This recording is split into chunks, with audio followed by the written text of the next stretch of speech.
Are you a female? If you don't understand what non-binary means... Are you a female? If you don't understand what non-binary means... I don't. Then I'm not sure you're in a position to lead a debate. So just tell me.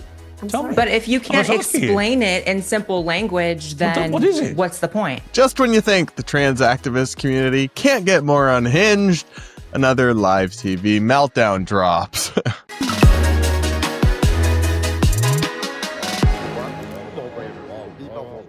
We're going to break this down, plus so much more, on today's episode of the Brad vs. Everyone podcast, our daily show where we take on the craziest ideas from across the internet, our media, and our politics, all from an independent perspective. First, guys, sorry about missing a couple episodes last week. I was traveling for a wedding. I had multiple weddings in just a short span of time, and I had hoped to be able to do some content on the road, but it just didn't work out. So I missed y'all. I'm sure y'all missed me, but we'll be back at it as normal this week. And up first, we're going to react to some highlights from a truly wild Piers Morgan segment that he hosted featuring Blaire White, Riley Gaines, and then also like a non-binary activist, and then the craziest woke doctor I have ever seen or heard of in my entire life. No exaggeration. No hyperbole, genuinely a wild, wild woman. But the first part of this panel that started as a conversation around Graham Linehan, the comedian and writer who was arrested for his jokes and tweets in the UK that were transphobic or offensive, according to some trans activists. Anyway, that was kind of the starting point of this conversation, but it detoured, as it so obviously and so routinely does whenever some of these silly gender ideologues are involved. Let's watch this first clip. Crash joke. I think a lot of people did think No, that if because anything, he's directly encouraging Blair's a people. trans woman. Why don't we let her answer? I'm also a transgender. I know. I'm okay. Go ahead. I'm Are you more trying? so Which trans are you, if you don't mind me I'm asking? non-binary. What does that mean? I'm a non-binary person. I God. use they, them person. So Sorry, are we going to spend... do we Okay, really so- want to spend the rest of this discussing my personal you're the one who gender mentioned journey? it. I didn't even know.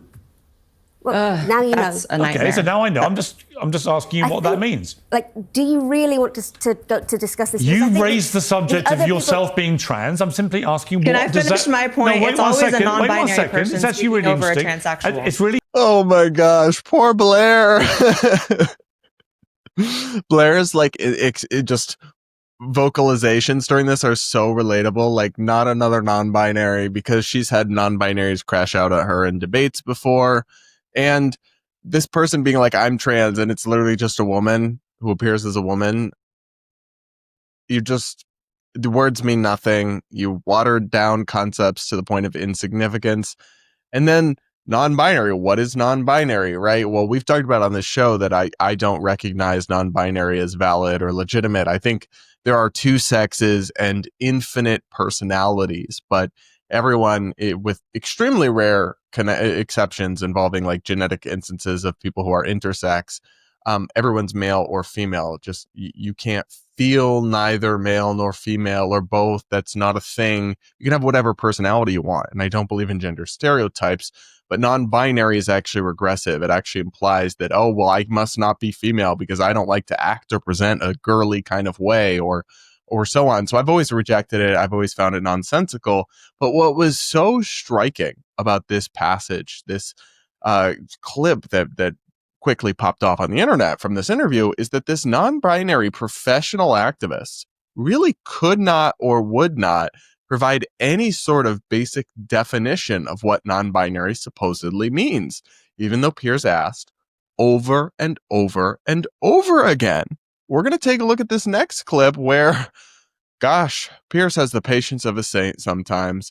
We're going to take a look after this. AI is the future, especially for content creators. And today's sponsor, Opus Clip, is the most powerful growth tool ever built for creators. Its amazing clipping and automated editing services are used by top creators from Jubilee to Tom Segura to, of course, yours truly. One recent Jubilee clip made with Opus Clip actually got 52 million views on X. They're not 100% safe.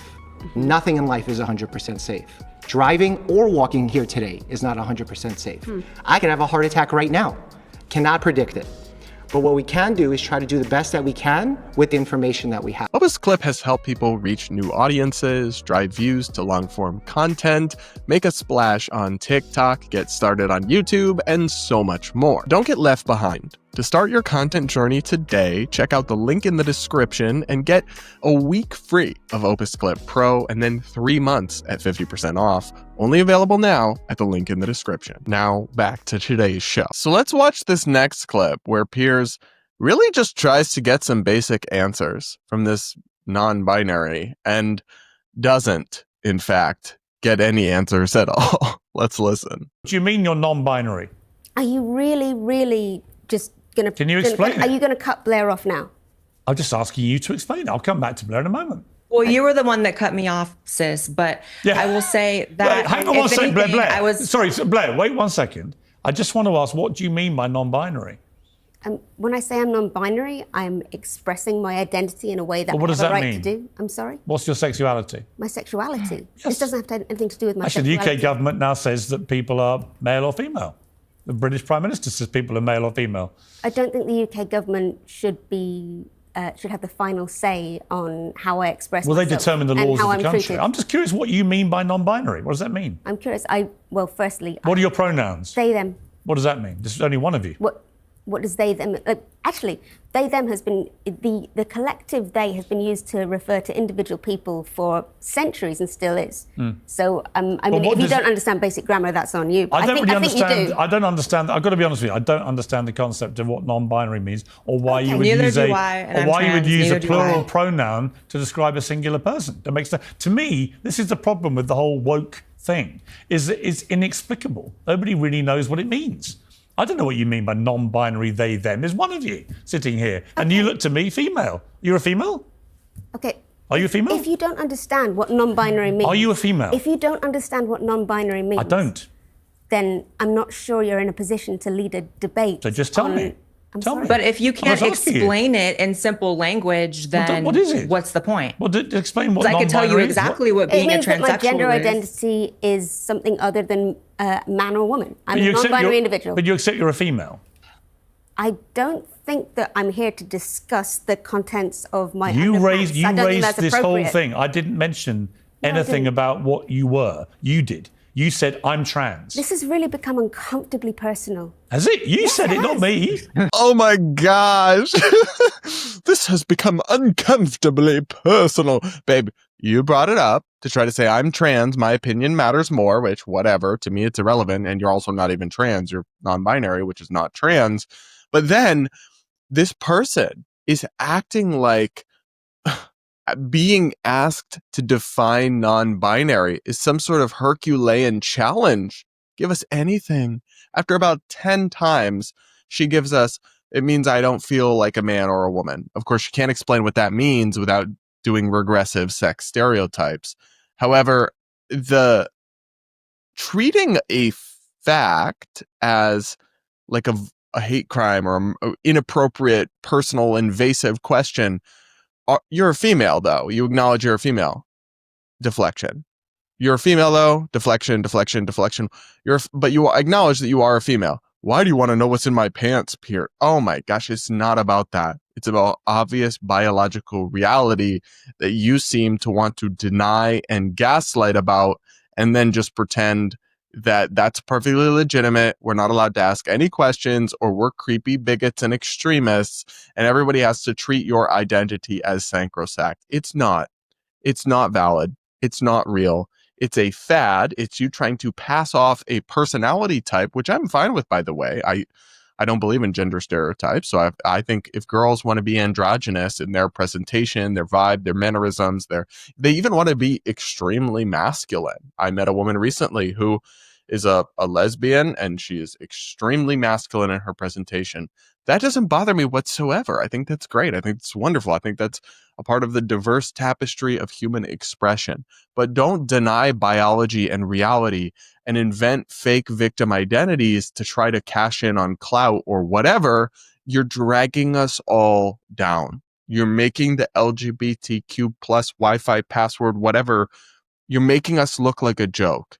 And I don't know how anybody can reach any other conclusion. from this video. I really don't. But if you thought that was bad, wait till you get a look at this woke doctor. And I'm saying doctor with the biggest air quotes imaginable, who was also on the panel, who lost her mind and really went psychotic. We're going to take a look at this next part of the Piers segment. But first, guys, do make sure you're subscribed if you aren't yet. Do hit that like button while you are at it. Remember, you can also listen to the Brad vs. Everyone podcast on audio podcast platforms like iHeart, like Apple, like Spotify. And if you are listening on audio, could you take a second and rate and review us, or maybe even share the show with a friend? That's how podcasts grow. The number one way is through word of mouth. And guys, you can also take a second to send in your voicemails for my Voicemail Friday episodes, where I react to your woke horror stories and your personal life situations and scenarios. Send one of those in at the link in the description. Okay, we're going to watch this insane clip from Piers Morgan Uncensored, where this woke doctor just crashes out in the context of the trans debate, which again was about Graham Linehan, the comedian and writer who was arrested for his tweets, that one of them included a joke about theoretically punching a trans woman in the balls. Like, it's a joke, obviously. And so he was arrested for incitement of violence in the UK by 5 armed police officers. Authoritarian and dystopian stuff, but this woke doctor on Piers Morgan, who seems to have no grasp of reality, let alone biology or medicine, defended this and then got really brutally exposed as just a total hypocrite by Piers. Let's watch this first clip. And you call it free speech, but is it free speech when, Yes, for example, he is saying that call the cops, because actually you call the cops when someone's committed a crime. So he's inferring that transgender women in a women's toilet have committed a crime, which they haven't. He's talking about encouraging people to punch them in the balls, which you find amusing, but it's not. It's encouraging violence. So just to be clear, okay, Dr. Weber, just to be clear, online, right? Just to be clear, though. So the first part of this is just bizarre. Encouraging people to call the police in certain situations is free speech. Yeah, there's no way to cut. It's just you recommending a course of action that they are allowed to do. That's just free speech. And then making a joke about punching a trans woman in the balls. Obviously, no one should ever support violence against anyone, but like, that is clearly an attempt at humor. It is not a literal incitement of violence. It was an abstract discussion. It wasn't even an immediate situation like punch that person in real life. Nothing like that. And again, it was meant as a joke, which is legal. Comedy is legal. And yet this woke doctor seems to be very against even joking about trans people. Oh, it's incitement of violence. But as Piers very quickly points out, does not have that same energy when it goes in the other direction. In fact, she has, by her own logic, incited violence many, many, many times in ways that are pretty explicit, actually. And Piers pointed that out with receipts. Dr. Webley, it's not the law. The law protects everybody, minority and majority groups, from threats and incitement of violence. And the reason I'm asking you, and you probably are ahead of me here, aren't you? Because yesterday, in the wake of Graham Linehan's arrest, you posted this. Let this be a sage warning to those who think it's okay to have views that are hateful towards trans people. Your time is coming. And you had some emojis, a clock, an ambulance, and a coffin. Well, actually, Piers, it's a police car, so not an ambulance. But the coffin... And a coffin. And a coffin. Yeah, well, if you want me to say... So you want Graham Linehan dead, do you? That coffin signifies the end of this behaviour is coming. The end of this... No, it doesn't actually. So your time is coming. Clock, police, ambulance, and a coffin emoji. Well, you realise Graham could say by punching someone in the balls could insinuate... Yeah, Dr. Webley, I think, if you don't mind me saying, I think you're a flaming hypocrite because you are clearly inciting violence. And in fact, that's a clear demonstrative death threat against Graham Linehan. You're urging your followers, your time is coming towards people like him, followed by a clock, and you say it's a police car, and a coffin emoji. Wow, so... He did have the receipts. He called her out to her face. You love to see it. But I actually think that what she said is not literally a threat, though it is like definitely borderline to say your time is coming to transphobes or bigots or whatever.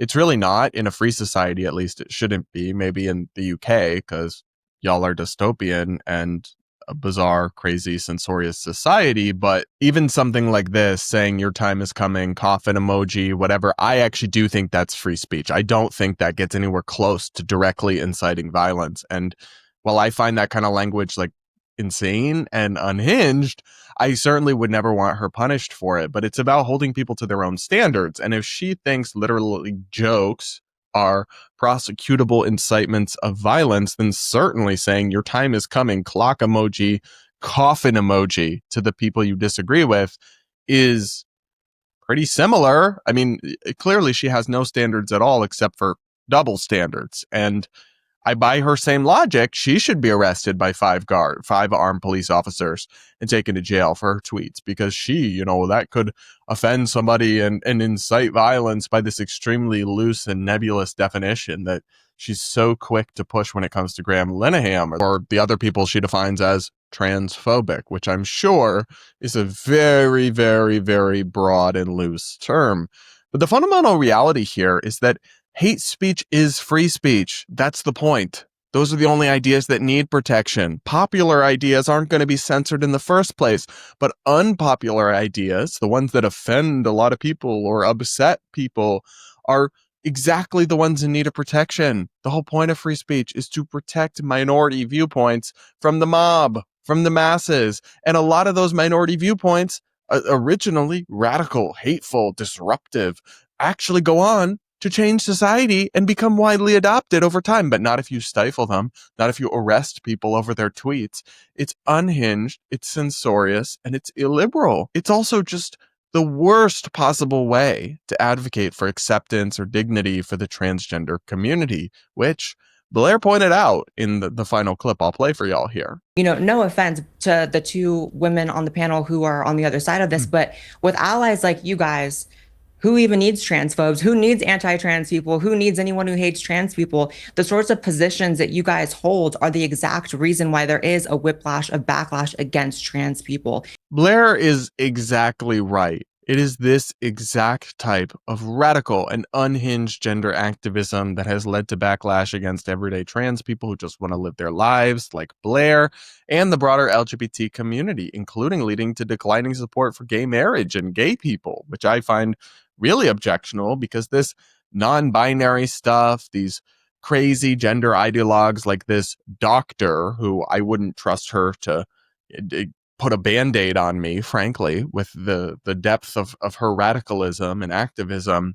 Yeah, I mean, this is the kind of stuff that repulses people, even tolerant, even open-minded people. And it's why support for these communities is in free fall. But, I'm sure they'll pat themselves on the back. They're similar in echo chambers full of similar people to them. Will tell them, oh, you're so stunning and so brave and such a strong warrior and activist for us. In reality, they're doing a massive disservice to their own communities, spewing insanity and making us all look insane on national, actually international television. But other than that, they're doing amazing. Of course. What do you guys think? Would you trust this woke doctor with your life?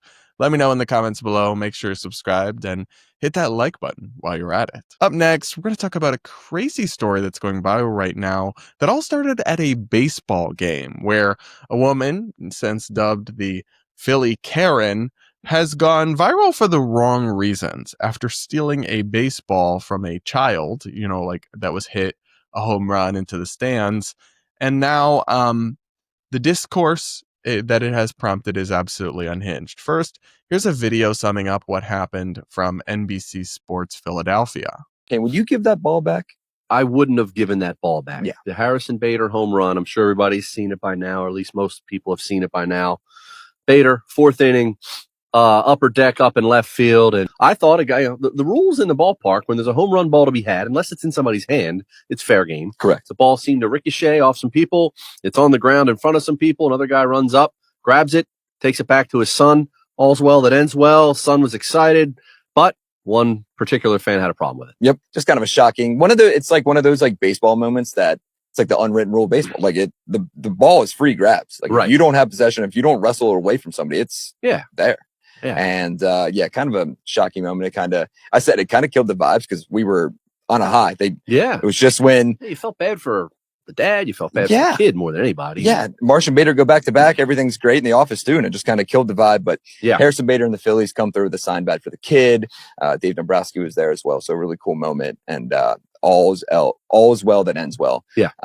For our guy down in Miami. So this little interaction has gone mega viral. Even just the clip that I showed you has 15 million views.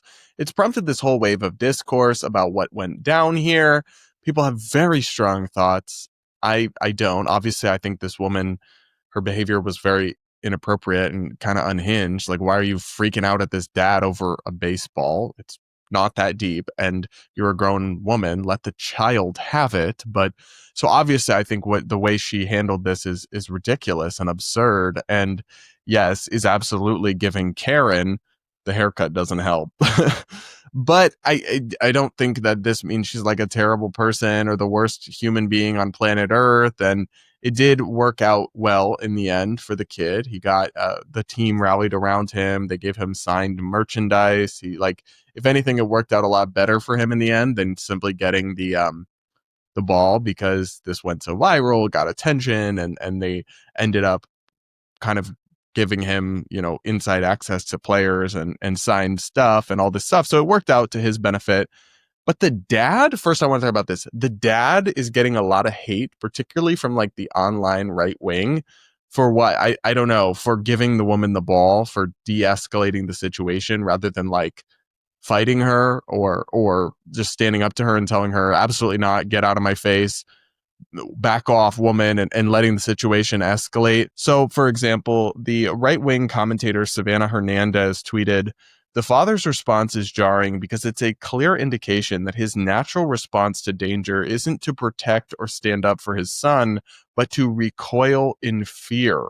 At a base level, every father's immediate response should be to stand up and protect their kid." I totally disagree with this. One, I think it's not that deep, and people are analyzing this to a macro level that I don't even really think is necessary. But more importantly, the dad did protect his son by de-escalating the situation, because any sort of situation that could involve any sort of danger to his child is not worth it over a baseball. He gave her the baseball. And, honestly, he would have been within his rights to stand up and say, no, we got this fair and square. You can't have it. Back off, lady. But if that did escalate, somebody could end up getting hurt. And then, frankly, he's also protecting himself and his own interests and his own family and his son having a father in his life, because God forbid this woman assaults you and you defend yourself and she gets hurt. I mean, you could catch a case. In our modern society, we regularly see people hit with criminal cases for defending themselves. So while you should still do that if you have no other option, any sort of de-escalation or avoiding having to do that is a perfectly valid and legitimate thing to do. And I think, frankly, he's teaching his son that you pick your battles in life and you can take the high road, and that it's not worth squaring up to some crazy lady who's freaking out on you over a baseball. I think you can see in the video that if she had tried to assault his son or something, he had his fist balled up, he would have done something, but he was trying to avoid that situation. He wasn't recoiling in fear and backing down. He was protecting his son by being smart. I don't think he did anything wrong. I really don't. But the MAGA influencer Matt Walsh chimed in and said, "It's amazing how many people are defending the dad at the Phillies game. He took the ball out of his own son's hand and gave it to that screaming harpy, an act of submission made out of fear. His kids will never forget it." Yes, Matt, he should have thrown hands with a woman over a baseball. That would have been a great example to set for your son. What? No, I'm sorry. I find this silly. I mean, I think the dad would have been, like I said, within his rights to stand up and say, no, I'm not giving you the baseball. But this idea that because he chose to de-escalate, he's some sort of pathetic excuse for a man or a father, I just don't agree with. I think either path could be a reasonable decision. And I'm not going to judge somebody for what they did in a confrontation that they had no idea was viral, had no idea was even being recorded. This man didn't ask to be put under the microscope. He didn't do anything profoundly wrong, and mocking him as most pathetic cucked father of the year seems baseless and cruel to me, but that's just my take. Now, the really unhinged part of this story is the witch hunt that has ensued over this woman. And I already said, I think her behavior is gross. She should really be ashamed of herself. But she didn't kill anyone, okay? She didn't rob anyone. She didn't do a war crime. She acted obnoxious in public once. Yet people quickly launched an online campaign to find out who she is, where she lives, who her employer is, get her fired, start harassing her family, because this is the internet. And I guess this is what people do now. It's just sick. It's like there's no sense of proportionality. There's just this mob mentality of let's hop in and destroy someone because they did something bad and have our 5 minutes hate. It's really not a healthy. I cannot imagine taking time out of my day to try to get some random person fired because I saw a clip of them on the internet doing something I don't like. Like, I don't think a psychologically healthy person does that. But every time one of these incidences goes viral, we have millions of people engaging in this behavior, at least thousands upon thousands upon thousands. Now, Ricky Schlott pointed this out. Not only did they go after this woman, but they also harassed a random woman who just kind of looked like her. So Ricky wrote, cancel culture is so stupid. Busybody internet sleuths wrongly identified the Billy Karen. Somehow this woman had a remarkably good sense of humor about it, but her full name and place of work has been on blast everywhere for a social crime that wasn't even hers. And so all over these videos, you see, oh, her name is Cheryl Richardson Wagner. She works at so-and-so. Apparently that's not her, just some random woman that looks like her. So this actual woman posted on Facebook, Cheryl Richardson Wagner, okay, everyone, I'm not the crazy Philly mom, but I sure would love to be as thin as she is and move as fast, and I'm a Red Sox fan. Yeah, if you look on TikTok, you look on X, in all the comments, they have this woman's name. They decided that it's her, and I'm sure that her place of business is being harassed and spammed.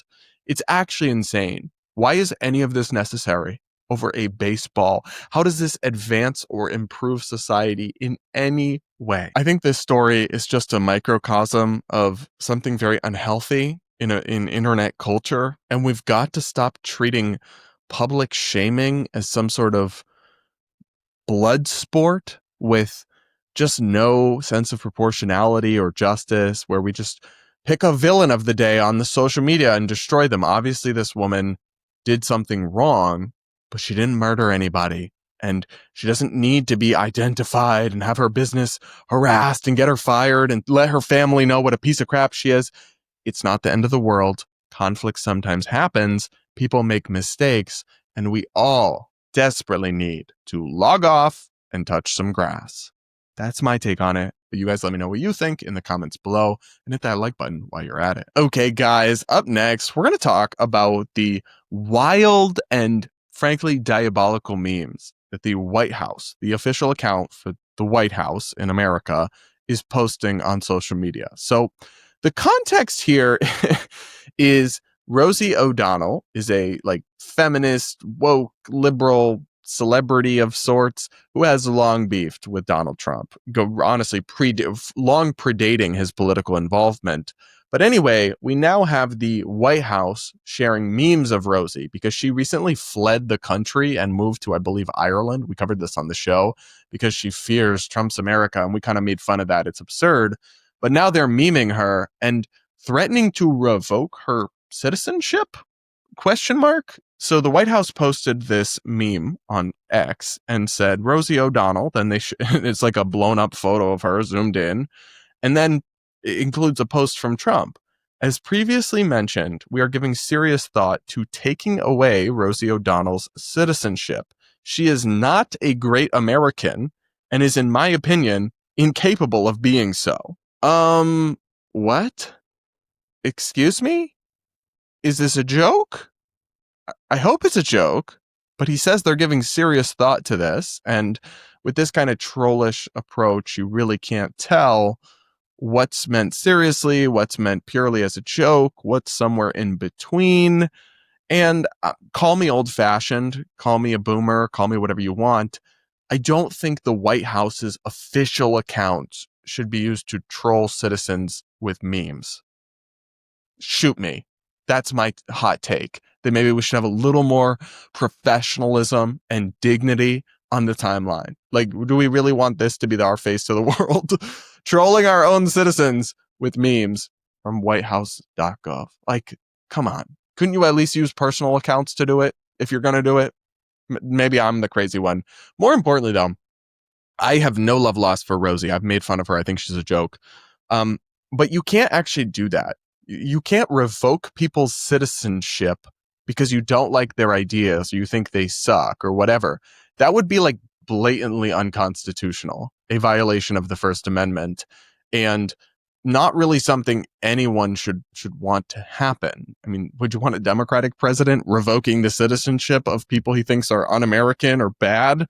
No crime alleged, no like betrayal of the country or anything that because in law, I mean, there's certain things you can do that actually the government could potentially revoke your citizenship. Simply hating Donald Trump is not one of them. And even floating that, even as a joke, makes me really uncomfortable as somebody who supports free speech. And I think if like the Obama or Biden White House had posted this kind of meme about like a Rush Limbaugh or somebody like that, people on the right would have lost their minds, and rightly so. But I don't find it funny for a president to joke casually about like authoritarian acts of censorship, revoking the citizenship of critics. I hope it's just a joke. But with Trump, you actually can't be sure. And I think they should retire this whole meme strategy anyway. You already won. Like, maybe unify a little bit rather than this combative campaign style rhetoric on social media. I don't like it at all. And I really don't want that as the new precedent. Like, we want Gavin Newsom, if he wins in 2028, to be trolling and threatening to revoke people's citizenship because he doesn't like them. Really? Is that what we want now? It's not what I want. And it's not just this one meme. Like, they really do be posting meme after meme after meme, and they just keep getting more unhinged on the official White House account. So they also shared this one, and it's from Trump's Truth Social page, I believe. And he wrote, "I love the smell of deportations in the morning. Chicago about to find out why it's called the Department of War," helicopter emoji. And then there's a AI photo of Chicago burning in the background with Trump edited to look much slimmer in the foreground with Shipocalypse Now. I guess that's like a play on words about Chicago, and then military helicopters going into the city. Hey, so this is unhinged. It's not funny, especially because he's actually talking about sending the military into Chicago, which I don't think he has the legal or constitutional authority to do. DC is one thing because it's a federal territory, but Chicago, sending it in against the wishes of the local government, I don't think he can do that. And regardless, what do you mean?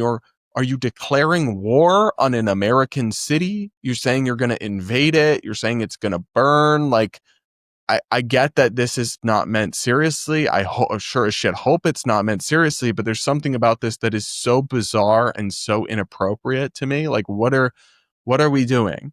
Can you imagine if Obama had declared war on Texas and posted memes about him sending in the troops? Like, Fox News would have had an aneurysm. Some of their hosts would have died on live television because they would have had such a conniption and a fit. And some of them are very old. They would have had a stroke. They would have stroked out on live TV. And I would have been like, you know what? Valid stroke out.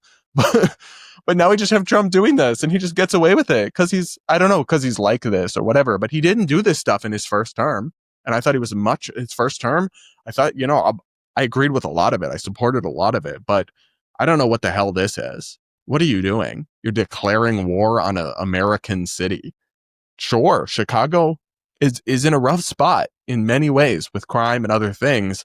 But the idea that you're going to weaponize the military on your own citizens and let alone talk about going to war against them, it's all just crazy to me. And then no matter what you were going to do, the bare minimum is that you should communicate it and take it seriously and communicate it with professionalism and treat the office of the presidency with the weight that it deserves. Not like you're a meme lord, like some Indian person in running one of these accounts from overseas where you just spam like memes and culture war nonsense for engagement bait and money.